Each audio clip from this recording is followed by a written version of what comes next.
प्यारे दोस्तों, यह एक ऐसी हाफिज़े कुरान लड़की की कहानी है जो अक्सर अपने मायके जाती थी।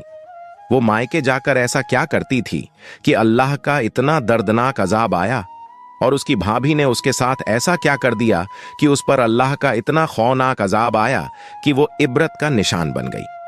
मेरी तमाम माँ बहन से गुजारिश है कि इस वीडियो को आखिर तक जरूर देखें, क्योंकि ये एक बहुत ही सबक आमोज वाकया है। मेरा नाम शाहिदा है। मैं अपने माँ बाप की बहुत लाडली बेटी थी। खासकर मेरे वालिद मुझसे बेहिसाब मोहब्बत करते थे।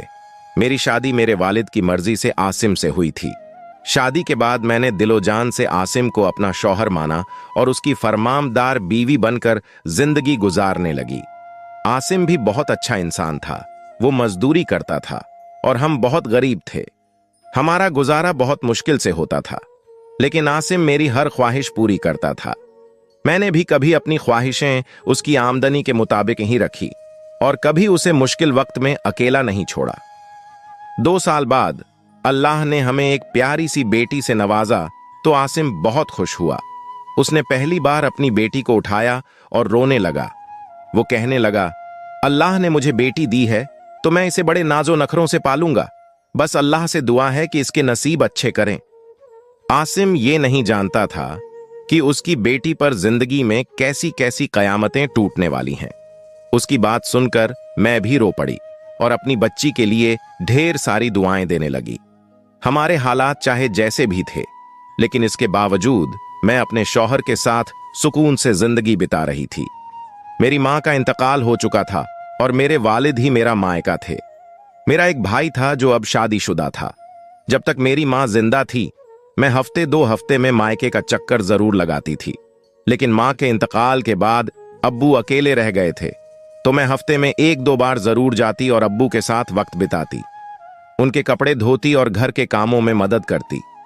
लेकिन ये सब बातें मेरी भाभी को बहुत बुरी लगने लगीं। उसे ये गुस्सा था कि मैं हर वक्त बच्ची को लेकर मायके क्यों चली आती हूं।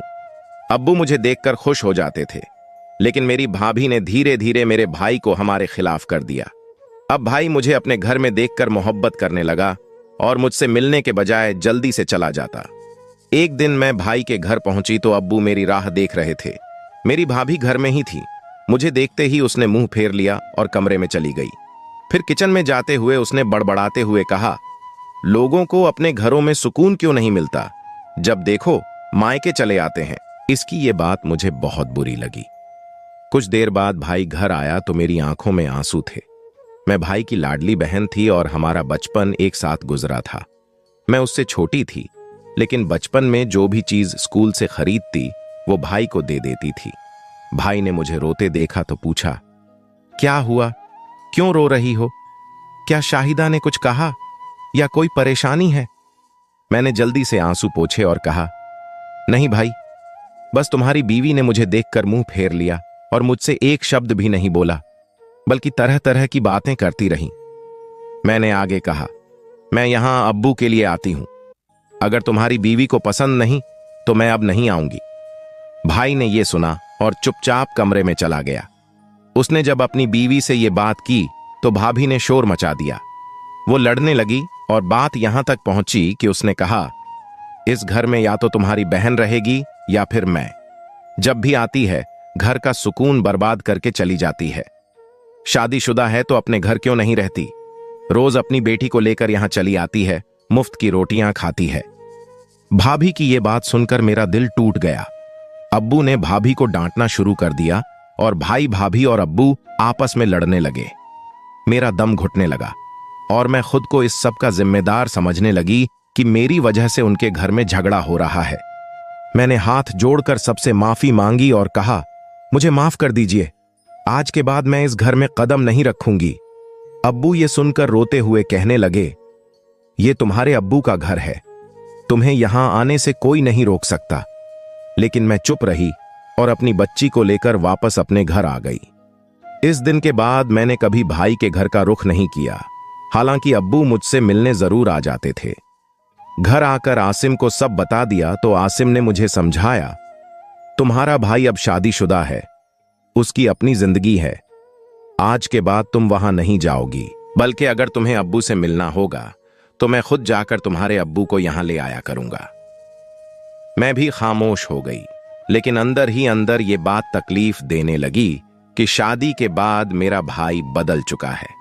खैर, वक्त के साथ ये बात भी मैंने सह ली और अपनी बेटी के साथ जिंदगी में आगे बढ़ने लगी। जब मेरी बड़ी बेटी 9 साल की हुई तो एक दिन शाहिदा का फोन आया। मैंने फोन कान से लगाया तो एक गैर शख्स की आवाज सुनाई दी। वो कहने लगे, आसिम साहब फैक्ट्री की छत से नीचे गिर गए हैं, आप फौरन फलां अस्पताल पहुंच जाएं। ये सुनते ही मेरे पैरों तले जमीन खिसक गई। मैंने फौरन अपनी बेटी को साथ लिया और रिक्शा पकड़कर अस्पताल की तरफ निकल पड़ी। दरअसल आसिम जहां मजदूरी करते थे, वहीं मिस्त्री के साथ काम करते हुए छत से गिर गए थे। जब मैं अस्पताल पहुंची तो आसिम जिंदगी की आखिरी सांसें ले रहे थे। वो बुरी तरह जख्मी थे और उनकी पसलियां टूट चुकी थीं।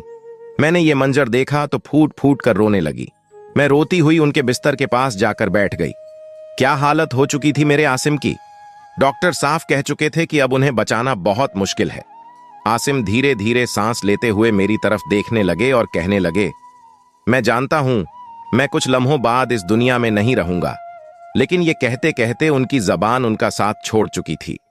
मैंने सर उठाकर देखा तो आसिम बिल्कुल खामोश हो चुके थे। उनकी रूह परवाज कर चुकी थी। मेरी बेटी जोर जोर से चीखने लगी और अपने अब्बू को हिलाते हुए कहने लगी, अब्बू उठो अब्बू। लेकिन अब्बू हमेशा के लिए सो चुके थे। ये मंजर देखकर मैं खुद भी बेसुध होकर वहीं गिर पड़ी और बेहोश हो गई। जब होश आया तो आसिम की मैयत को एम्बुलेंस में रखा जा चुका था। मेरी बेटी कभी मेरी तरफ दौड़ती और कभी एम्बुलेंस की तरफ भागती, अपने अब्बू को देखती। मेरा शौहर इस दुनिया से जा चुका था और उस वक्त हमारे पास न कोई अजीज था, न कोई रिश्तेदार। सिर्फ डॉक्टर और नर्स थे जो मुझे तसल्ली देने की कोशिश कर रहे थे। मैंने बड़ी मुश्किल से खुद को संभाला और बेटी के साथ घर पहुंची। मोहल्ले वालों को पहले ही खबर मिल चुकी थी कि इस घर में कोई मौत हुई है, लेकिन मुझ में हिम्मत नहीं हो रही थी कि अब्बू या भाई को कॉल करके बताऊं कि आसिम अब इस दुनिया में नहीं रहे। मेरी मासूम बेटी अब भी अपने अब्बू के पास बैठकर रो रही थी और बार बार उन्हें उठा रही थी, मगर वो हमेशा के लिए खामोश हो चुके थे। कुछ देर बाद अब्बू पहुंचे। मैंने उन्हें देखा तो और ज्यादा टूट गई और उनके सीने से लगकर फूट फूट कर रोने लगी। भैया और भाभी भी कुछ देर बाद आए। आसिम को आखिरी सफर पर ले जाया गया और मिट्टी तले दफन कर दिया गया। मेरा भाई मेरी तरफ बढ़ा और मुझे सफेद चादर ओढ़ा दी। ये मेरी बेवा विधवा की पहचान थी। एक वक्त था जब मैंने लाल दुपट्टा ओढ़कर आसिम के घर दुल्हन बनकर कदम रखा था और आज उसी घर में सफेद चादर ओढ़कर बेवा बन गई थी। मुझे सब कुछ किसी बुरे ख्वाब जैसा लग रहा था। कभी सोचती कि आसिम अभी जाग जाएंगे और सब ठीक हो जाएगा, लेकिन ये ख्वाब नहीं, हकीकत थी। आसिम अब नहीं रहे। भैया और भाभी थोड़ी देर बाद वापस चले गए, मगर अब्बू मेरे पास ही रहे। उस वक्त मुझे किसी अपने का सहारा चाहिए था। जिस घर में हम रहते थे वो किराए का था। जब मेरी इद्दत खत्म हुई तो एक दिन मकान मालिक आया। उसने पहले आसिम के इंतकाल का दुख जताया और फिर कहने लगा, बहन, मुझे मालूम है कि तुम्हारे ऊपर मुश्किल वक्त आ गया है, लेकिन 5 महीने हो चुके हैं और तुमने अब तक किराया नहीं दिया। मैं भी मजदूर आदमी हूं और इस किराए से ही मेरा गुजारा होता है। अगर हो सके तो किराया दे दो ताकि मेरे भी हालात सुधर सकें। यह सुनकर मुझे और भी फिक्र होने लगी। 5 महीने का किराया बहुत ज्यादा था और मेरे पास कुछ भी नहीं था। अब्बू ने मुझे तसल्ली दी और कहा, फिक्र मत करो बेटा, मैं तुम्हारे भाई से बात करता हूं। वो तुम्हारा किराया चुका देगा और तुम्हें अपने घर ले जाएगा। अब्बू वापस गए तो मुझे उम्मीद थी कि भाई मेरी मदद करेगा, मगर जब अब्बू लौटे तो थोड़े परेशान लग रहे थे। मैंने पूछा, क्या हुआ अब्बू, भाई ने पैसे दे दिए? अब्बू ने हल्की मुस्कान के साथ कहा, हां बेटा, मैं पैसे ले आया हूं, तुम्हारे भाई ने दे दिए। कुछ देर बाद मकान मालिक आया तो अब्बू ने उसे पैसे दे दिए। जब वो पलटे तो मैंने फिर पूछा, अब्बू, क्या भाई ने पैसे दे दिए थे? अब्बू की आंखों में आंसू आ गए। अब्बू बोले, वो कह रहा था कि हमारा खुद का पेट पलता नहीं है, मैं पैसे कहां से लाऊं? इसीलिए मैंने मजबूर होकर अपने दोस्त से पैसे उधार ले लिए। उसे कह दिया है कि पेंशन से थोड़ा थोड़ा करके चुका दूंगा। यह सुनते ही मैं रोने लगी। मुझे पता था कि भाभी भाई को इतने पैसे नहीं देने देंगी। अब्बू भी कहने लगे, बेटा अब हर महीने का किराया कैसे दिया जाएगा? चलो अब मेरे साथ मेरे घर चलो। मकान का किराया चुकाने के बाद मैंने मजबूर होकर अपना सामान पैक कर लिया। मुझे भी पता था कि अब हर महीने किराया कौन देगा। मैं अपने अब्बू के साथ मायके की दहलीज पर पहुंच गई, जो अब मायका नहीं रहा था बल्कि मेरे भाई का घर हो चुका था। मैंने अपनी और अपनी बच्ची की उंगली पकड़कर घर में कदम रखा। मुझे देखकर भाई और भाभी चौंक गए और परेशान हो गए। सामान के साथ मुझे देखकर भाभी तुरंत बोल उठीं, क्या ये अब यहीं रहेगी? मेरे अब्बू ने फौरन जवाब दिया, भला हमारे अलावा इसका है ही कौन? आज से ये हमारे ही पास रहेगी। भाभी भुनभुनाते हुए अपने कमरे में चली गईं और भाई भी मुंह बनाकर अपने कमरे में चले गए। मेरी बच्ची बहुत मासूम थी और अब भी अपने बाप की मौत के सदमे में थी, इसलिए वो काफी चुप चुप रहने लगी। मैंने अब्बू के कमरे में सारा सामान रख दिया और हम वहीं एक कमरे में सिमट कर रहने लगे। मैंने अपनी बच्ची को समझा दिया था कि अपनी मामी और मामा को तंग मत करना और अपने कजिन्स के साथ कोई शरारत भी नहीं करना। मेरी बेटी समझदार थी और उसने सब कुछ समझ लिया। भाई के 2 बेटे थे। बड़ा बेटा 10वीं में और छोटा 7वीं क्लास में पढ़ता था, जबकि मेरी बेटी 4थी क्लास में थी। कुछ रोज यूं ही गुजर गए। मैं भाई और भाभी का दिल जीतने के लिए घर के सारे काम करने लगी। जो काम भाभी करने लगती मैं खुद कर देती, ताकि उन पर कोई एहसान न लगे। बदले में वो मुझे 3 वक्त का खाना दे देते और यही मेरे लिए बहुत था। एक दिन मैं भाभी के कमरे की सफाई कर बाहर निकली। कुछ देर बाद भाभी ने शोर मचा दिया, ड्रेसिंग टेबल पर मेरी सोने की अंगूठी रखी थी, वो कहां गई? मैंने जब यह सुना तो मेरा चेहरा लाल हो गया। मैं कहने लगी, भाभी मैंने तो आपकी कोई अंगूठी देखी ही नहीं। भाभी मुझे गुस्से से देखने लगी और बोली, मैंने खुद वॉशरूम जाने से पहले उतार कर रखी थी, कहीं तुमने चोरी तो नहीं कर ली? भाभी की यह बात सुनकर मेरा वजूद कांप गया। मैंने अपने कानों को हाथ लगाते हुए कहा, मैं ऐसा भला क्यों करूंगी? आपकी चीज चुराकर मैं क्या करूंगी? तभी भाभी का बड़ा बेटा बाहर निकला और बदतमीजी से कहने लगा, मैंने अपनी आंखों से देखा था कि नूरी तुम्हारे कमरे से कोई चीज उठाकर छुपाते हुए जा रही थी। भाभी अगबबूला होकर मेरी बच्ची के पास आई, जो उस वक्त स्कूल का होमवर्क कर रही थी। भाभी ने उसका बैग खोला तो उसमें से उनकी सोने की अंगूठी निकल आई। यह देखकर मेरा चेहरा जर्द पड़ गया। मेरी बच्ची हैरान और सहमी हुई बैठी रही। उसी वक्त भाई भी घर आ गया। भाभी ने अंगूठी दिखाकर कहा, देख लो मंजूर, तुम्हारी बहन और भांजी के कारनामे। मेरी बच्ची डरते हुए झार झार रोने लगी और बोली, मैंने कोई चोरी नहीं की। थोड़ी देर पहले अनवर मेरे पास आया था, उसने किताब लेने के बहाने मेरा बैग चेक किया और वहीं ये अंगूठी रखकर चला गया। यह सुनते ही अनवर बुरी तरह भड़क गया। मुझे हैरानी हो रही थी कि भाई का बेटा इतनी बड़ी साजिश कैसे कर सकता है। मुझे अपनी बच्ची की आदतों का पूरा अंदाजा था। वह कभी भी ऐसी हरकत नहीं कर सकती थी, मगर मेरी मजबूरी थी, मैं चुप रही। फिर वे मेरी बच्ची को कमरे में ले गए और पूछने लगे, क्या तुमने चोरी की है? मेरी बच्ची फौरन बोली, मैं भला चोरी करके क्या करूंगी, मैंने ऐसा कुछ नहीं किया।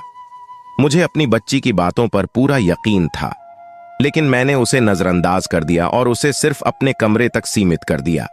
अब वह कमरे से बाहर भी नहीं निकलती थी। कुछ दिन बाद भाभी ने फिर शोर मचा दिया, मेरा सोने का हार नहीं मिल रहा जो मैंने शादी में पहनने के लिए निकाला था। ज्वेलरी बॉक्स अब पूरी तरह खाली पड़ा है। यह सुनते ही मेरे होश उड़ गए। मैंने पहले ही कह दिया, मेरी बच्ची का इसमें कोई कसूर नहीं हो सकता, आप ही ने कहीं रख दिया होगा। लेकिन भाभी फिर मेरे कमरे में आकर उसकी तलाशी लेने लगी। आज भी अनवर ने कहा, मैंने नूरी को आपके कमरे के बाहर देखा था। मेरी बेटी बोली, आज गली में अनवर अपने दोस्तों को बहुत सारे पैसे दिखा रहा था, जो सारे 500 के नोट थे। वह लोग दुकान से सिगरेट और बहुत सारी चीजें खरीद रहे थे। यह सुनते ही मेरे पैरों तले जमीन खिसक गई। भाभी हड़बड़ी में अपने बच्चे को देख रही थीं, जो मासूम चेहरा बनाए खड़ा था। मेरा भाई गुस्से से आगे बढ़ा और मेरी बच्ची को मारने लगा। वह कहने लगा, तेरी हिम्मत कैसे हुई जो मेरे बच्चे पर इल्जाम लगाया? तेरे आने से इस घर में तमाशा हो गया है। अपने बाप के साथ मर जाती तो अच्छा था। भाई की यह बातें सुनकर मेरा शरीर कांप उठा। मैं भाई को रोकने लगी, तब तक अब्बू आगे बढ़े और भाई को बच्ची से दूर कर दिया। अब्बू बोले, क्यों मार रहे हो बच्ची को? जब यह कह रही है कि उसने ऐसा कुछ नहीं किया तो अपनी औलाद पर ध्यान दो। हो सकता है कि तुम्हारे बच्चों ने चोरी की हो। हर वक्त बाहर आवारागर्दी करते रहते हो। भाई ने यह सुनते ही गुस्से में अब्बू को भी थप्पड़ मार दिया और कहा, आप भी अपनी बेटी की तरफदारी कर रहे हैं। यह तो शक्ल से ही चोरनी लगती है। पिता भी चोरी और डकैती करके अपने बच्चों को पालते थे, तभी तो यहां हमारे घर आकर हमारी बीवी के जेवर चुरा रहे थे। मेरी बेटी ने थप्पड़ खाकर और अपने मरहूम पति के बारे में ये सब बातें सुनकर जैसे पत्थर की मूरत बन गई। अपने पति के बारे में ये सब सुनकर मुझसे भी बर्दाश्त नहीं हुआ तो मैं चीख पड़ी। भाई के पास जाकर उससे बोलने लगी, तुम्हारी हिम्मत कैसे हुई मेरे पति के बारे में ऐसा कहने की? वो तो अब इस दुनिया में नहीं है, उसे माफ कर दो। बच्चों की लड़ाई में तुमने अब्बू पर हाथ उठा दिया। मुझे अपनी बेटी की परवरिश पर पूरा यकीन है, लेकिन तुम्हें अपने बच्चों पर ध्यान देना चाहिए था। जब अब्बू कह रहे थे तो तुम्हें अपने बेटे की भी जांच कर लेनी चाहिए थी। तभी भाभी ने आकर मुझे थप्पड़ मारा और बोली, तुम हमारे टुकड़ों पर पलते हो और हमें ही बातें सुनाते हो। निकल जाओ हमारे घर से। मैं गुस्से में बोली, नहीं रहती आपके घर में। आपका एहसान काफी है जो अब तक हमें रखा। भाई भी गुस्से में आकर बोला, अब्बू को भी साथ लेकर निकल जाओ, अब और बोझ नहीं उठा सकता। खबरदार अगर तुम लोगों ने फिर से इस घर में कदम रखा। यह कहकर भाई चला गया। अब मैं क्या करती और बर्दाश्त करना मेरे बस से बाहर हो गया था। मैंने मजबूरी में अपना सामान पैक किया। जब अब्बू को उठाने लगी तो वो अचानक पीछे गिर गए। वो बिल्कुल ठंडे पड़ चुके थे। मैं घबराई और उन्हें डॉक्टर के पास ले गई। भाई भी मेरे साथ था, लेकिन डॉक्टर ने बताया कि अब्बू का हार्ट अटैक से निधन हो चुका था। भाभी ने तुरंत कहा, यह सब तुम्हारी वजह से हुआ है। मजबूरी में मैं भाई के घर 3 दिन और रही क्योंकि रिश्तेदार आ जा रहे थे। जैसे ही ये सब खत्म हुआ, भाई ने मुझे घर से निकाल दिया। मैं मजबूरी में अपनी बेटी को लेकर पास की झोपड़ी की तरफ चली गई जहां भिखारी रहते थे। वहां एक बूढ़ी औरत बैठी थी। मैंने उसे अपनी पूरी कहानी सुना दी। उस औरत ने कहा, बेटी, तुम मेरे साथ इस झोपड़ी में रह सकती हो। हम दोनों भीख मांगकर गुजारा कर लेंगे। वक्त वैसे ही गुजरने लगा। मैं अपनी बेटी को लेकर उस औरत के साथ भीख मांगती रही। एक दिन हम उसी मोहल्ले से गुजरे जहां भाई का घर था। उस औरत ने कहा, चलो इस घर में चलते हैं। मैंने कहा, नहीं, ये मेरे भाई का घर है, मैं यहां नहीं जा सकती। मगर वहां औरत अकेली अंदर चली गई। मेरी बेटी भी उसके पीछे भागकर घर में चली गई। थोड़ी देर बाद मेरी बेटी बाहर भागती हुई आई और बोली, मम्मी चलो जल्दी अंदर। उसके पीछे मेरा भाई भी बाहर आ गया और आते ही मेरे कदमों में गिर पड़ा। वो रोते हुए कहने लगा, बहन मुझे माफ कर दो, मुझे सारी सच्चाई पता चल चुकी है। घर की सारी चोरियां मेरे बड़े बेटे अनवर ने की थीं।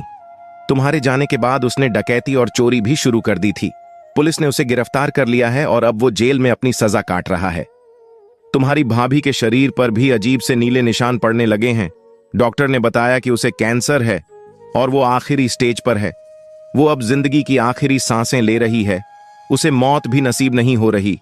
ये सब उसके किए की सजा है, क्योंकि वो तुम्हें झूठे इल्जाम में फंसाने में अपने बेटे का साथ दे रही थी। तो हो सके तो हमें माफ कर दो। मैंने भाई से कहा, माफी मुझसे मत मांगो, माफी अब्बू से मांगो, क्योंकि तुमने अपने बाप जैसी शख्सियत पर हाथ उठाया। तुम्हें उसी का फल मिल रहा है। तुम्हारा बेटा जेल में है और बीवी तड़प तड़प कर मर रही है। भाई मुझे भाभी के पास ले गया, जो चीख चीख कर रो रही थी। वो कहने लगी, मुझे माफ कर दो ताकि मुझे मौत नसीब हो सके। मुझे माफ कर दो ताकि मुझे कब्र नसीब हो सके। उसकी हालत देखकर मेरी रूह कांप गई। मैंने उससे कहा, मैंने तुम्हें माफ कर दिया, दुआ करो कि अब्बू भी तुम्हें माफ कर दे और तुम्हारी आखिरत बर्बाद ना हो। कुछ दिनों तक भाभी तकलीफ में रही और फिर उसे मौत नसीब हो गई। भाई ने उसकी तफीन कर दी। अब भाई और मैं अपनी बेटी के साथ उसी घर में अकेले रहते हैं। हम दोनों अक्सर यही सोचते हैं कि काश रिश्तों में ये नफरतें और मक्कारी न होती, तो आज हम सब मिलकर खुशहाल जिंदगी बसर कर रहे होते। काश लोगों में एक दूसरे को नीचा दिखाने की सोच न होती, तो आज हमारी जिंदगी खुशियों से भरी होती। मक्कारी करने वाले अपनी जिंदगी तो बर्बाद करते ही हैं, साथ में मासूम और बेगुनाह लोगों की जिंदगियां भी तबाह कर देते हैं। प्यारे दोस्तों, अगर ये वाकया आपको अच्छा लगा है तो सबसे पहले अपने परिवार, दोस्तों और रिश्तेदारों में शेयर जरूर करें, क्योंकि उन्हें भी आबरत हासिल होगी। और चैनल को सब्सक्राइब करके कमेंट बॉक्स में अल्लाह हो अकबर जरूर लिखें।